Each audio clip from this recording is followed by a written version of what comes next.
live from the USA, helping you get paid every day. This is the boss of Bitcoin, the Cristo of crypto. It's your boy BK. And if you don't like me, you must not like money. Today is June 10th, 2017. Bitcoin is pushing an all-time high at $2,900.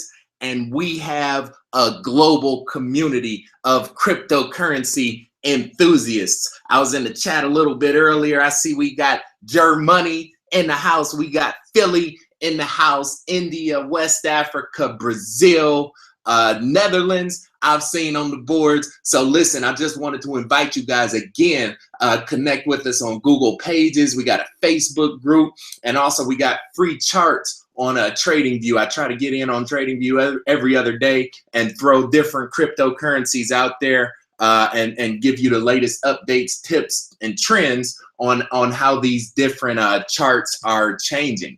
And really, that's what I wanted to do today.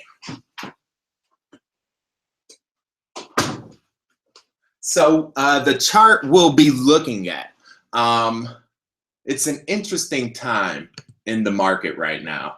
And you can see when Bitcoin is at an all-time high, just like it is right now, close to $2,900, the market kind of tightens up. You know, you can think of it, nobody really knows what's going to happen. It's like everybody wants, you know, Bitcoin to go higher and higher and higher and higher. But the minute that it actually does, people get scared. Oh my God, is Bitcoin going to go down? Is it going to go down back to 1,200, 1,400, 200? Is it going to go up to 5,000? Nobody really knows, right? And so that's what's happening right now in the market, and all the altcoins are affected. You know, when we look at the market right now, it's a lot of red, and it's not only a lot of red, but it is a lot of red from a lot of the big players. So for example, Litecoin has been down drastically. I'm talking like, you know, they've been hit hard. Ethereum Classic is down. Coin had a huge run, has pulled back a lot. Stratus, DIGIBYTE was a big hit for a lot of people, you know, this past month. That's pulling back a lot, you know, so it's a lot of red with some of the more well-known coins. You know, you do have a few coins. I knew Einsteinium. This thing was past due for another spike. So that's finally hitting. So steem is down a lot. I still haven't taken the time to look at that one. But one of the coins I did want to look at for you guys is one that's interesting. A lot of these smaller coins, honestly, I haven't looked at. I think they still have to figure out what they want to do. Ripple is down huge right now. You know, this is the one, if you don't know a lot about the cryptocurrency market, Ripple is a altcoin for the banks. It's actually pretty cool, the stuff that it does. It basically works with the bank so they can send money back and forth a lot faster, a lot cheaper, and it will be here to stay. So it's interesting. But this thing, you know, when people actually learned what it can do and like, oh my God, it, you know, it's amazing. $2 billion came into Ripple in one weekend. You know, and because of that, this thing is spiked. Now it's pulled back a little bit. But one of the charts I wanted to look at today is FOLDINGCOIN. So let's pull up this guy, FLDC. You know, if we have any cryptocurrency experts out there, chances are you know more about this chart, about what the coin actually does. People talk about the technology of the cryptocurrency, what it actually does. You know, I have no idea what FOLDINGCOIN does, and I really don't care. You know, all I care about is these lines, you know, trading it against Bitcoin, being on the right side of the trade and accumulating more Bitcoin when I buy, and cashing it out when I sell. That's really all that matters to me. You know, I'm sure a lot of these coins are great. They have great technologies. They're going to benefit society and change the world. That day is not today, not yet at least. So today I'll be trading it for the chart, not for the actual potential that the coin has, technology-wise. So let's pull Folding Coin up on the chart. FLDC, I believe. This is tradingview.com. This is a really, really cool site where you guys can pull up charts for free. Let me see. Let me jump in this chat real quick, and I can jump in there and send you guys a link to it. I have a lot of these things saved in a notepad. So I know if you're in the chat right now, you know, I see we got Netherlands. You know, make sure you shout out your country chat real quick, and I can jump in there and send you guys a link to it. I have a lot of these things saved in a notepad. That was weird. Glitch in the matrix. Don't worry about that. I'm gonna have to edit that part out later. All right, Folding Coin. Let's see. And again, this is going to be a little bit slower of a video. It's a lot more methodical. What I'm setting up here with you guys is I wanted to do almost like a live webinar trading session with you guys. So make sure you jump in that chat. I'm actually looking at the chat as we speak. I was trying to pull up my chat right now, so let me do that. You know, let me see if I can pull up my chat on the screen. Oh, we got 43 people watching this thing. So listen, if you're watching this video, one of the things I need you to do is just hit the thumbs up button, hit that like button. What that does is it in turn goes in and tells YouTube that we are live on the air. We do have our community together right now. And so what it does is it forwards like a invite to all of the other people that might not be on YouTube. So they'll get a link, they'll come in, you know, and the more people that see these types of videos, the better. And also the more money, you know, that they can make. And like, if you're on right now, you hit the thumbs up button. Believe me, if you're not on, I'm saying the exact same thing for those other people. So you get the alert and you can come join us as well. So that just helps everybody out. Cool. All right, so we got it. We got a little chat right there. Bam, that's cool. All right, so what I'm gonna do here, I'm gonna try this out. See if we can get both of these guys together. Miami in the house. What's up, Miami? All right, yeah, we'll do it like this. I think that's kind of cool. And then the link for TradingView is right here. My username is bdkelly1203.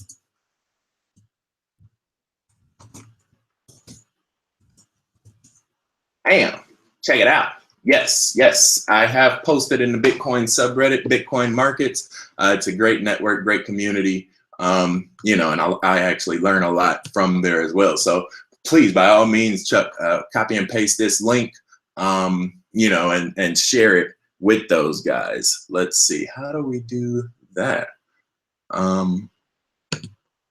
Sorry guys, this is, again, I'm learning this on the fly. I haven't done a lot of this kind of stuff before. So I'm just trying to pull it all together and, you know, make this stuff a lot cleaner for everybody.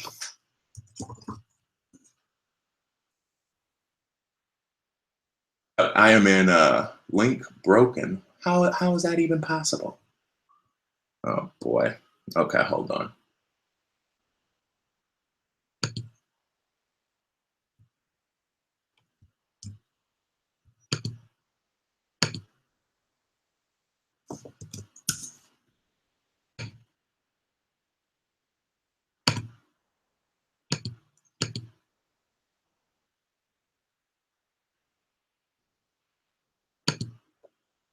Okay, the link's not working. So what I need to do then is fix that. And let's see, how are we going to do that? Trading view. Okay, it'll be in the description. I'll fix it. So yeah, I'll fix that. Trading view link. All right, my bad on that one. Folding coin, back to the chart, back to the chart. Here we go. Okay, so again, I have no idea what this coin actually does, what it's going to be used for. But one thing I do know is that the chart is moving. And here you go. And when it moves, we can jump in, jump out, and make money, right? That's the link for this actual video right here. So if you wanted to, I don't know if you guys do bookmarks, favorite places, even if you wanted to copy that, Chuck, and throw it in the Reddit community for them, that would be really cool. I think the more places we have on the internet that's sharing these kind of links, the faster we'll grow. And then the more people that'll come in and, you know, share knowledge and help us learn together. So that's pretty cool. So, all right, back to this chart. Tradingview.com. Let me see. Hopefully this works. If it doesn't, let me know. FOLDINGCOIN. So what we're looking at right now is a 2-hour chart, basically 144 minutes. It works a little bit better mathematically when you have base 12 measurements.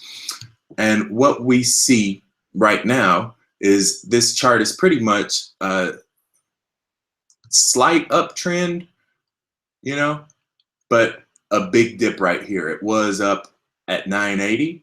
Now it's down to 750, and the green actually just broke the orange. So what we know on top of that is that this is a major point right here. Whenever the green breaks through the orange, you know, that's kind of like a shift, you know? And so those are the points I definitely look for and I track over time. So that's what made me pull this one up, is that, you know, the green broke through the orange, and that makes it a lot easier to try to see what's going to happen next. So if we just go through time, we can see that the green actually broke the orange right there.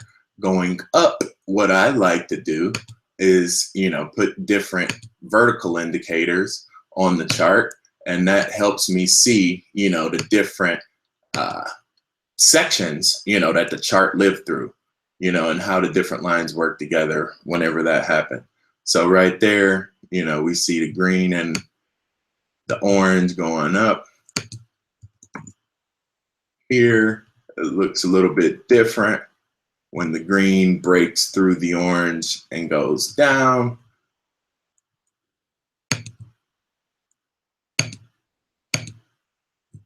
So we put our little indicator over there as well. This one, I like it to be red, just green and red, stop and go, real easy, right? And it's one more over here.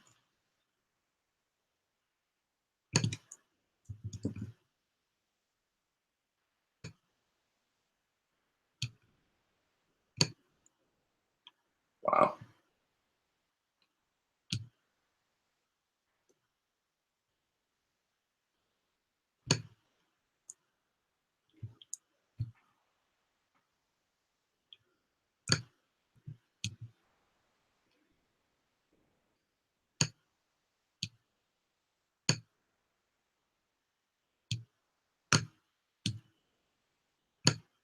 There we go. Good. So we can see on this thing that it basically has four areas that I'm actually looking at, right? One right there, one right there, another over here. It's really hard to draw circles, you guys. telling you.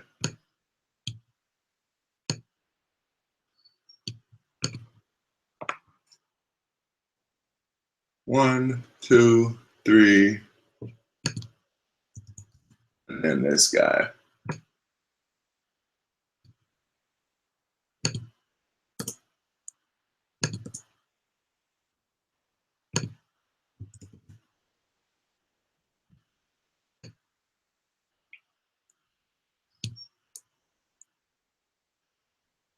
All right, so those are the 4 points we're looking at. And we can see green to orange means a big shift is gonna happen, okay? This area right here is really interesting because it's between two shifts, right? An uptrend and a downtrend, but you can see it's kind of limbo. It's kind of like its own point. And so it's from this area that I'm gonna draw my trend line, because you can see, like, even though this was an uptrend, in order for it to be a downtrend, something had to happen over here that caused it. And even the green line, it's basically like a perfect parabola. So all we want to do now to find our trend line, which will define the entire system, all we're gonna do here is use this kind of relationship between the green, red, and orange to draw our trend line. So how do we do that? We look for the points that are most significant in understanding this system.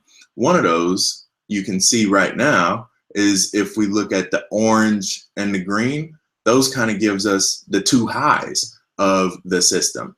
And the orange to green down there gives us the low of it. So what I'm gonna do is look for the lowest intersection between the orange and the green line. And that comes right there. And I take that up to the highest intersection of the orange and the green line. That's right there, right? We can thicken this line up. For my trend lines, I like to use yellow lines just because it pops out a little bit more.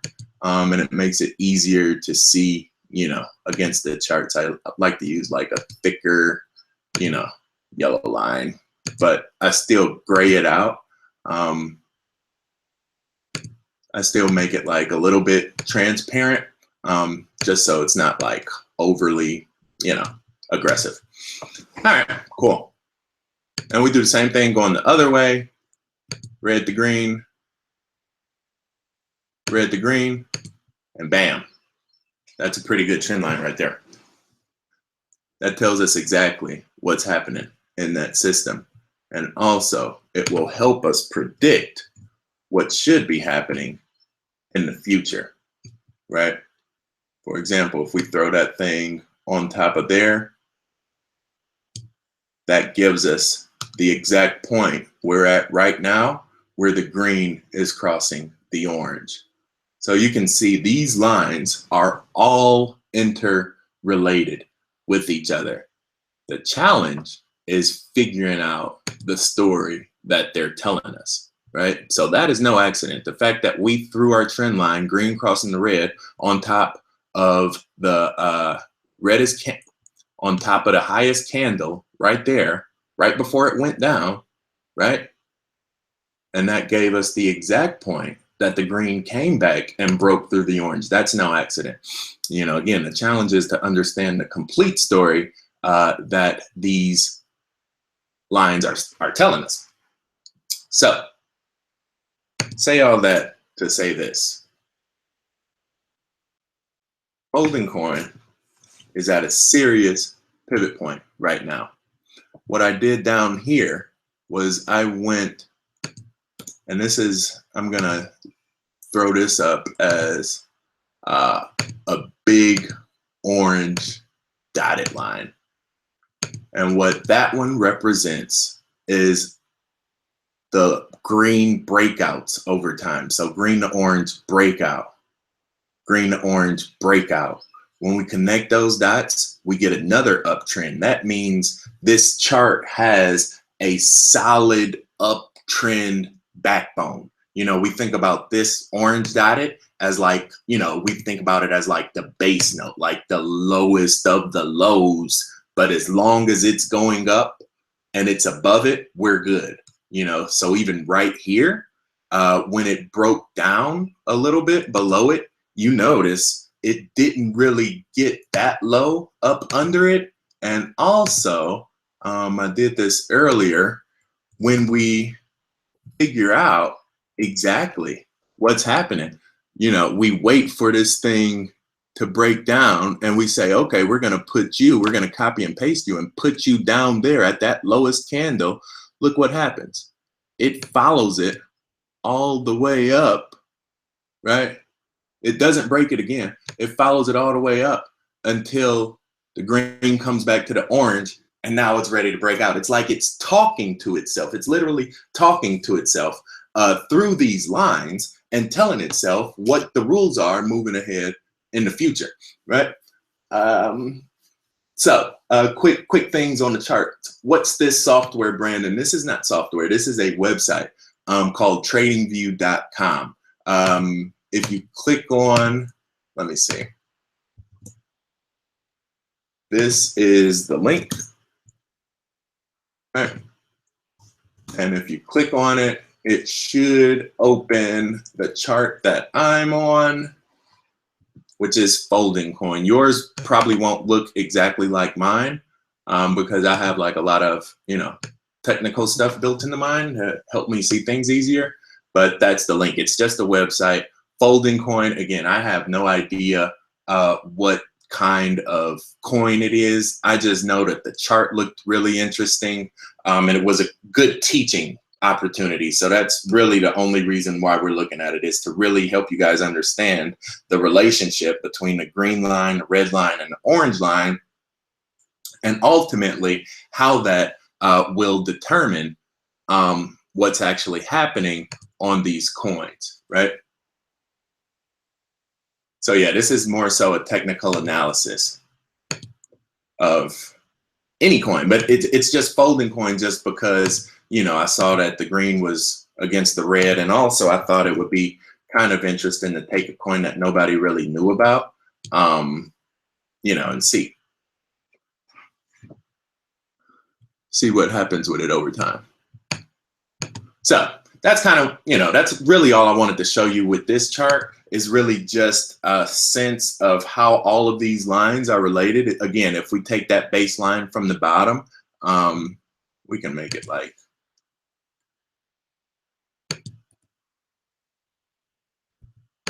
there we go. Let's do this. Let's make it just a solid orange so you can see it easier.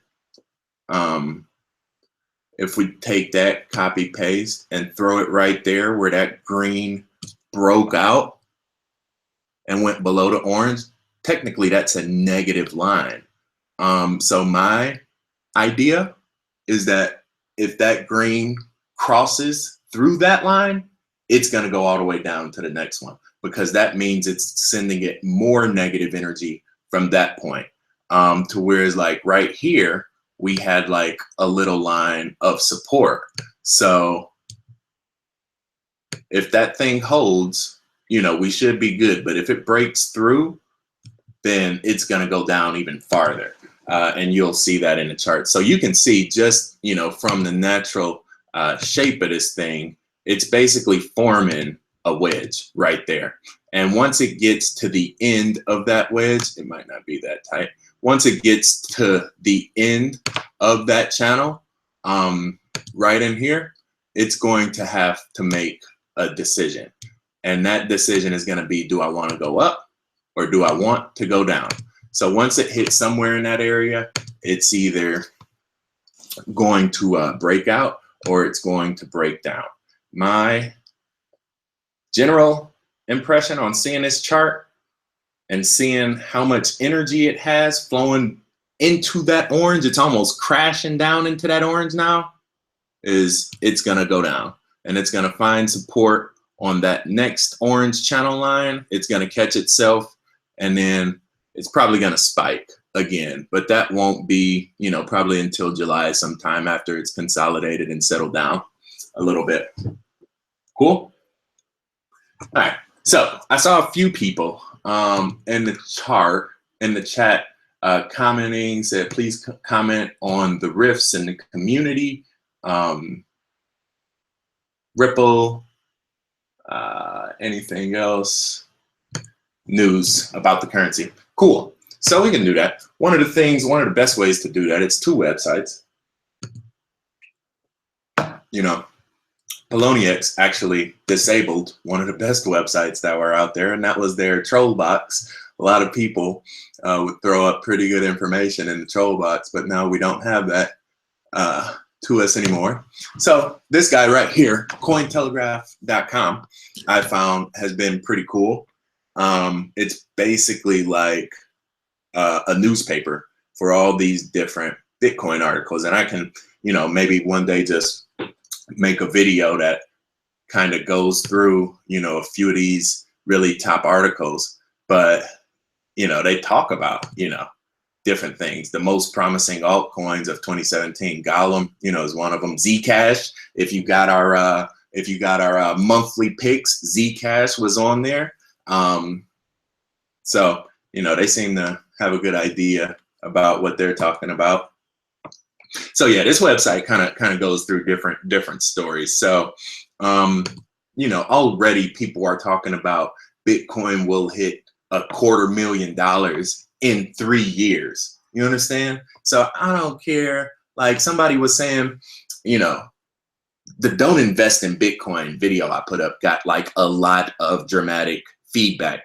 And, you know, I guess people look at it like, if you would have invested $5 and, you know, 5 years ago, you'd be a millionaire. Like, yeah, and if you would have invested $1 in the first US bank back in 1917, you'd be a quadrillionaire. So, I mean, but how is that even relevant to where we are right now? The point of the matter is accumulate Bitcoin.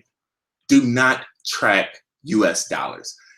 All this is telling me is that the value of Bitcoin is not going to go up tenfold. It's not going to be 10 times more valuable to society, you know, 3 years from now than it is today. What that's telling me is the inverse, is that the US dollar more than likely is going to go down, because if Bitcoin goes up against the dollar on the other side, that means the dollar is going down against Bitcoin. So that's all I look at, is on track against time. You cannot, you know, expect to be successful accumulating wealth if you measure it against the US dollar. So while Bitcoin is going to be $250,000 by 2020, that's great. But on the other side, what is $1 actually going to be worth? You know, so that's almost a double-edged sword. It's not that great, because if it's $250,000 and our dollars are worth dimes, then that's not good at all.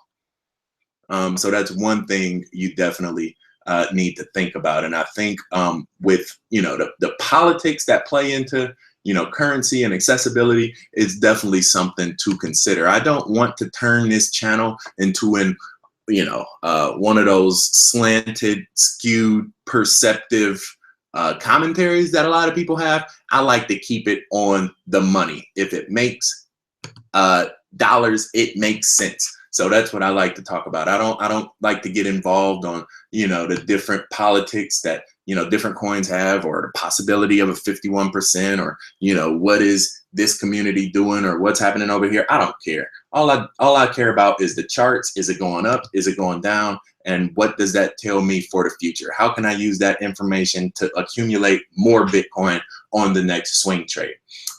So that being said, it's a few other coins that we can look at. Bytecoin.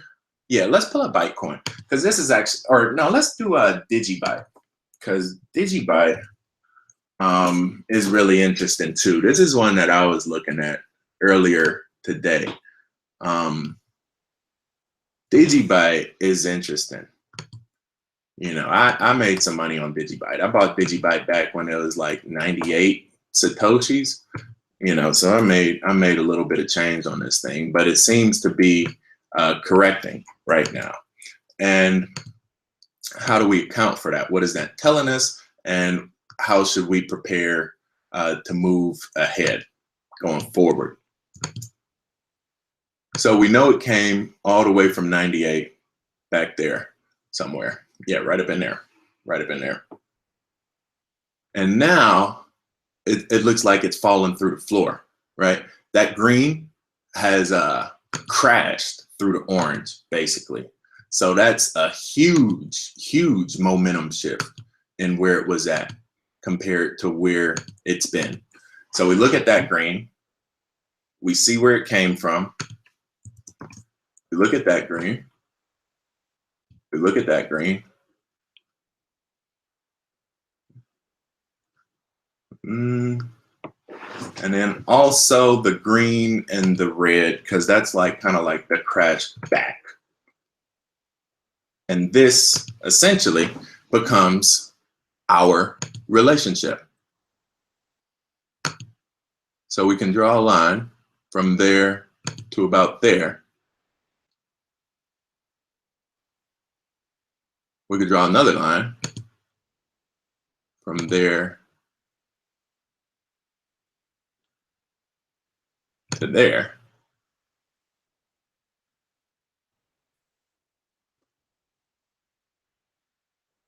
I don't think we need that line, but that tells us our uptrend. So what we can do to measure against time is take it back one and look at where it came from, because that's what's the phrase, in order to know where you're going, you got to know where you've been. So let's see the first breakout ever for DIGIBYTE, what that looked like.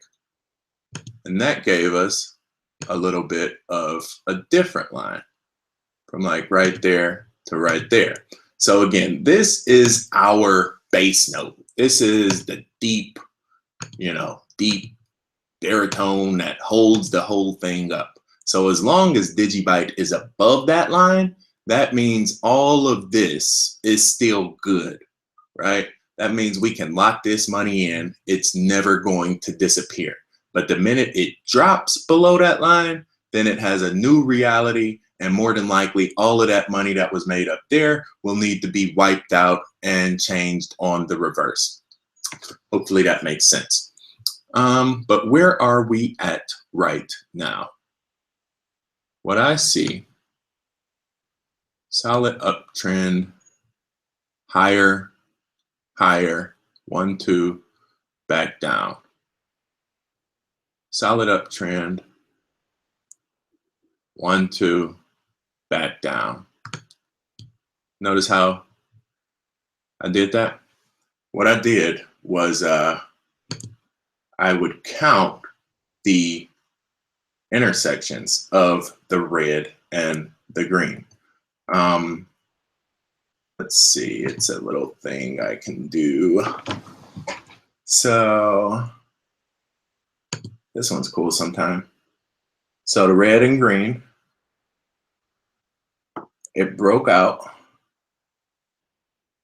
and then the green crossed the red going down right there. That's my code, 313. We don't need that though.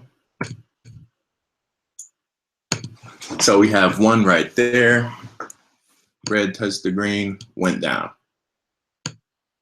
Green touched the red, went down. And now it consolidates. You see that? So that's kind of like the code built into the chart, right? Let's see if it holds up here. Breakout again, big breakout, big breakout. Now we have one. I've never done this before, but we'll learn together. 2.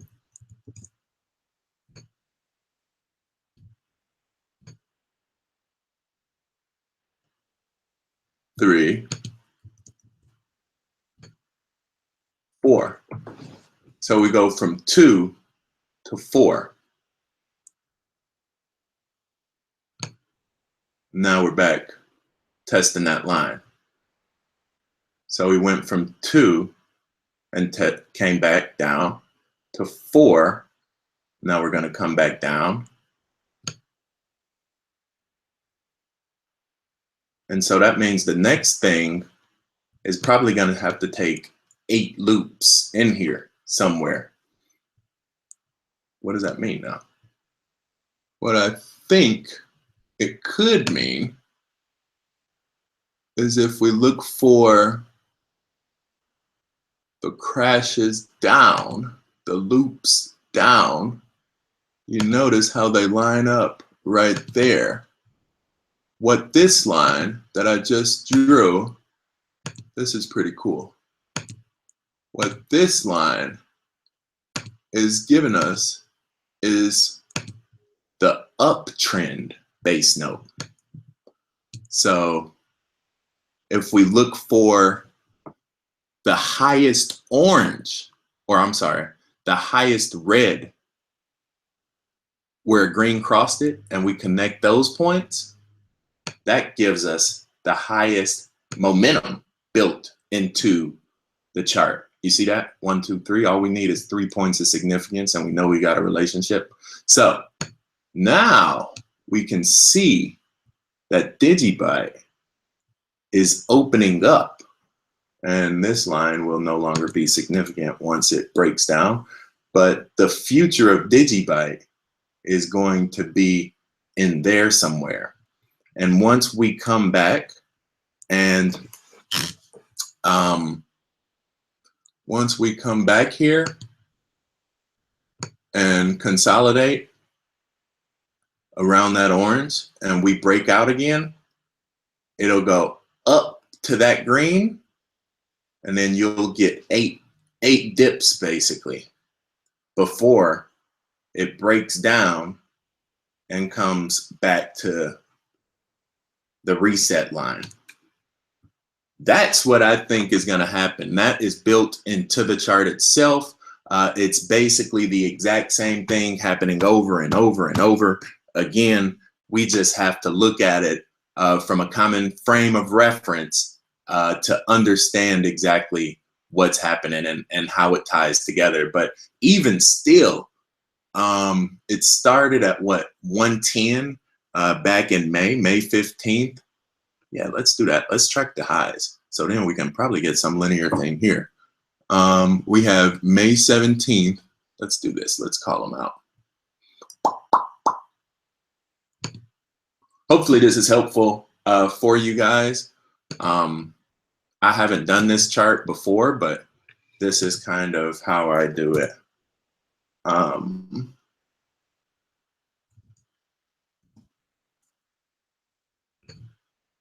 We have one high right there. We have another one right next to it.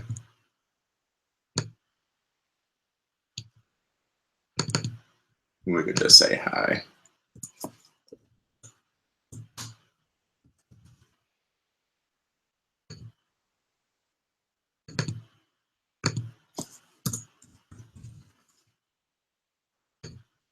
Right, and we had 2 of them, and then we hit the reset button. When it comes to the orange, it hit the reset button. We could even call that out.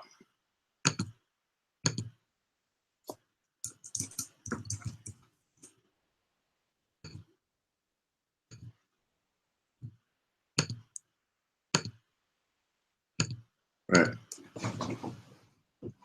Now we do the same thing, but I actually wanted the price.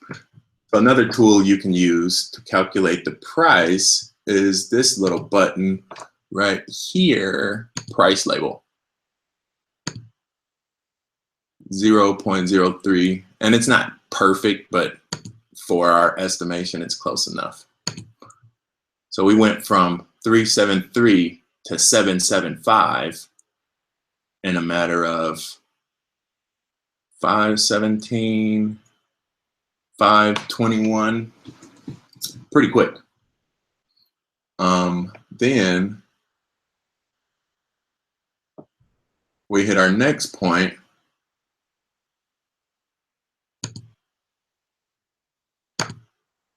$1983. So what we can do is we can triangulate those three prices over time to get our slope for that line. And then we know that our highs, our best points possible, will follow that relationship. I don't know what that number is right now. You guys can throw it in an Excel calculator to figure it out. But more or less, that's how you figure it out. And then notice, you know, once it taps that green line and you get that first direct hit right there, this thing has to reset itself. So it's almost like, you know, you run a race, right? You run a race, you run as fast as you can, and you reach the finish line. You can't turn around and run another race, right? You got to catch your breath. You know, a lot of times athletes will actually, you know, run a race and then, you know, they'll keep running. You know, you ever see a track runner, he runs through, Usain Bolt, when he runs through the finish line on a 100-meter dash, he'll keep running. That momentum is literally carrying him around the track.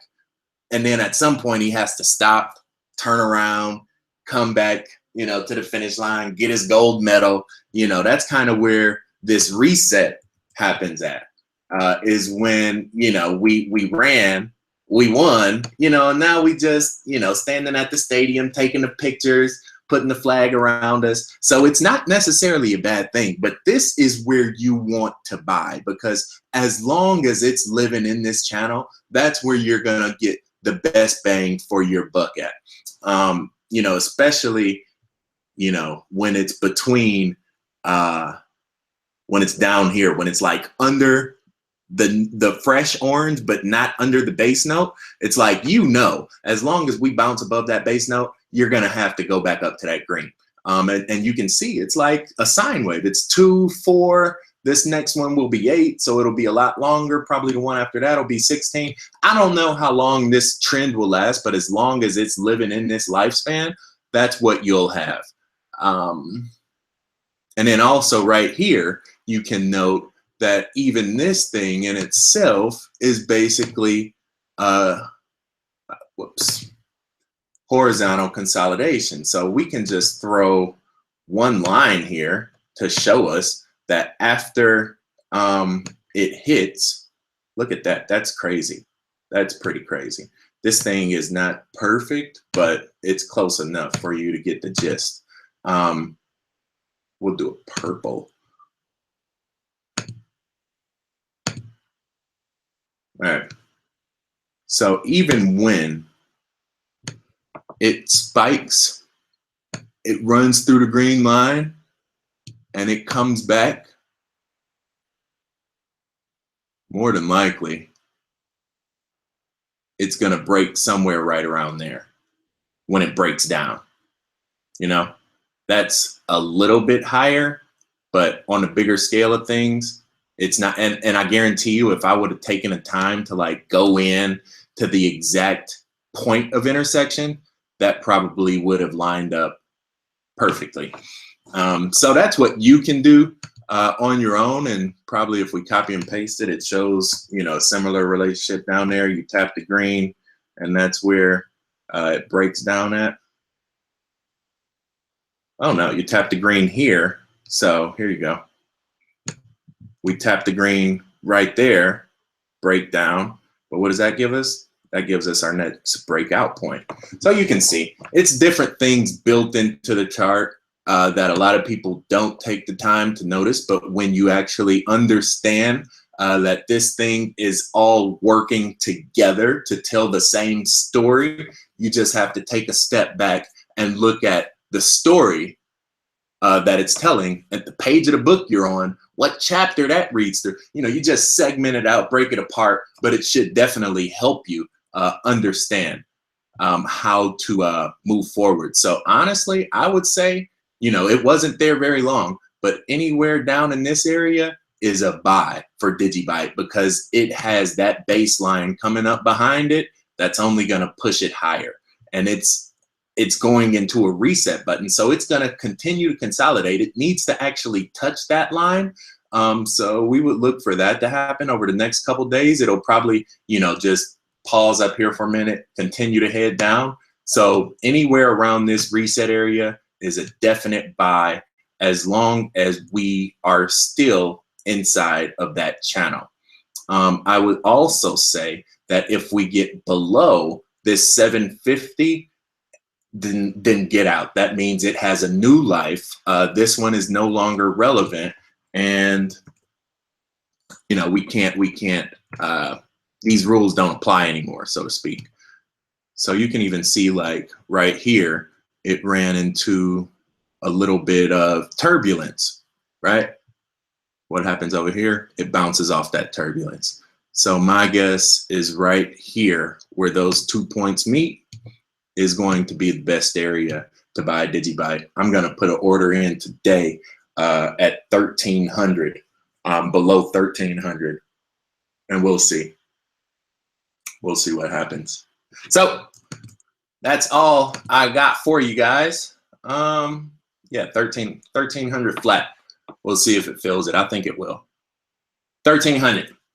DigiByte's a buy at 1,300. Your boy BK said it first. It's a Saturday morning here in the US of A. The sun is shining, the birds is chirping, and the money is flowing. Kanye used to say, either you're getting paid or you're getting laid. Just know as long as you're getting one, the other's getting away. I got a little outro video I wanted to play. Like a boss. Huh.